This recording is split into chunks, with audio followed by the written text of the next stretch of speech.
What's up, passionate Pokemon players? I'm Ryan, and we're here for another episode of the Hawks Pokemon Nest. This time, we're going a little bit back in time with the revised version of my Turbo Moon deck. This one I'll call Baby Moon because we're only using the basic non-EX Turbo Moon, or Roaring Moon, I should say. So we're going to go over each card in the deck, why I included it, these strengths, weaknesses, and strategy on how to play the deck, and then we'll go through some other cards to consider swapping in. So let's go. All right, and we've got the deck list up on the left hand side as always, and of course check the description. You can copy and paste that export list straight to TCG Live from my description of the video, so let's check it out. So there's a lot of similarities in this deck if you ever saw my initial Turbo Moon deck. But with rotation, this was a pre-rotation deck where I had things like Dark Patch and Pokestop and all kinds of even faster ways of going. So the deck is a little bit slower now. It's slowed down a bit, but because of the slowness, I kind of offset it by just removing the Roaring Moon EX and adding in other cards instead. And now it's got a lot of the speed, a little bit slower, but it can play a little bit slower now because we're only using we're using single prices. Okay, so far I've been having pretty good luck with the deck. Not luck, but you know, pretty good results with the deck in TCG Live. So let's go through what it is. So it's built around, for the most part, the Roaring Moon, right? Vengeance Fletching is going to do 70 and 10 more for each ancient card in your discard pile. So I got as many ancients as possible. And so I increased, I've got really, it says up here 2 and 2 because I've got 2 different kinds, but really I've got 4 of the Roaring Moons regulars, and then I threw in Koraidon, which is a pretty solid replacement. It's also an ancient, so you're going to get that 10 extra from Vengeance Fletching in the discard, but this one's a pretty solid one too. It's actually kind of almost the same as the Roaring Moon in certain ways. It does need 2 energy, and it's 2 colorless, so that means I can use the dark energies, right? And Unrelenting Onslaught is 30, and then 150 more damage if your other ancient Pokemon used an attack during your last turn, right? So this one's only going to work. This is kind of like a tag team, you know. So you're going to be using Vengeance Fletching, and then swap this bad boy out and use Unrelenting Onslaught for 150. And we actually have other ways of just boosting how much these do. Had to cut for a sneeze there. Okay, so what else do we got? Okay, so I've now a draw engine. Okay, so obviously another big cut from this deck that really helped us out was the Radiant Greninja, which is rotated out. Now the Dunsparce and the Dunsparce are fit in this deck really well as draw engines from what I've seen in the testing. Because we can thin this deck so quickly, we're really able to cycle through these Dunsparce and Dudunsparce pretty quickly. So I've got 3 Dunsparce and then 2 Dudunsparce. So runaway draw, obviously, been using this one a lot frequently, and it really works here again. Draw 3 cards and then shuffle this Pokemon and all attached into the deck. So not bad. I still love me some Squawkabilly. Just get out of a bad hand moving forward, and just really help us to just get some cards in discard immediately, including some energies and ancient cards, which we do want. All right, so now moving on, Awakening Drum.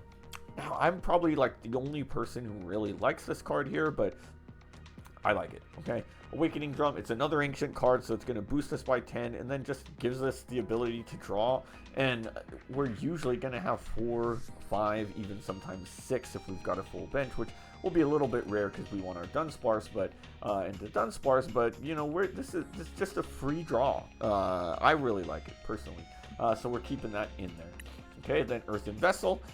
Really, if it's an ancient card, I'm going to try to fit it into this deck. So we're going to go 4 Earthen Vessels, and this one's really necessary because we do want to get our our energies in discard, at least a couple of them, for Professor Sada, and then of course we're able to attach Nest Ball. We're going to go with 4 of these Nest Balls because you know we need them, especially here. We can't use Poffins. These basic Koraidons and Roaring Moons obviously aren't going to work, so we need that.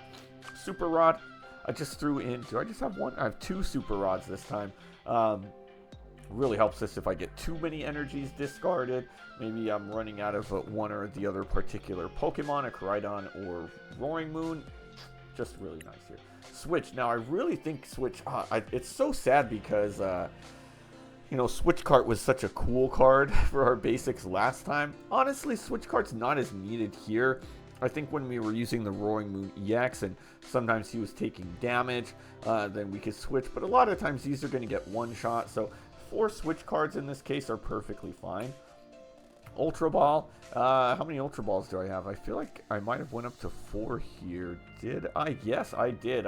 I deviated from my 3 tried and true Ultra Balls and increased to 4 just to help us again with more discarding, even though like we're all basics here. I don't know. I just think it works. 3 bosses orders. Explorer's Guidance, 4 Explorer's Guidance.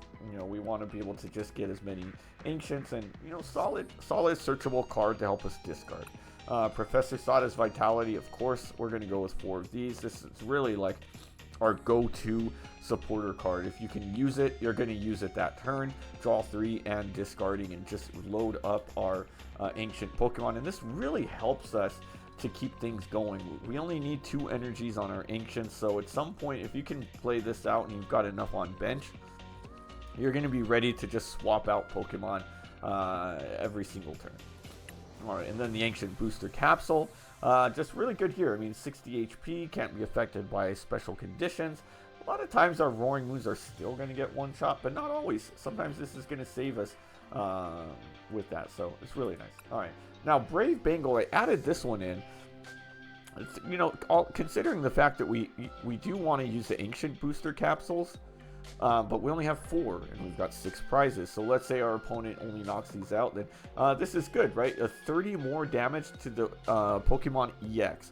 So that means it's going to help, you know, let's say you attach it to your Koraidon, and now it's going to be able to hit for 210, so not bad. That's going to knock out some basic EXs, and I mean, who knows how much if you attach it to your Koraidon. So sometimes I'm a little bit careful, and I may want to have, don't just blindly attach, you know, the Ancient Booster Capsules.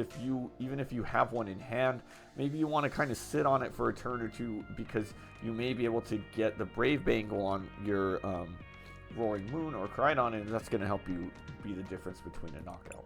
Alright, then from there, just 10 basic Dark Energies. And the strategy, strengths, and weaknesses of the deck.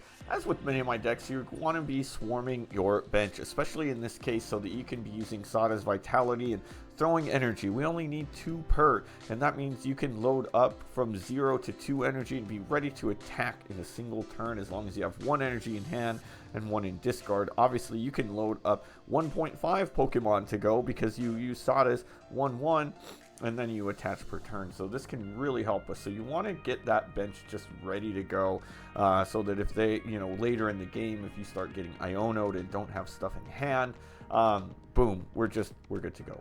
Okay.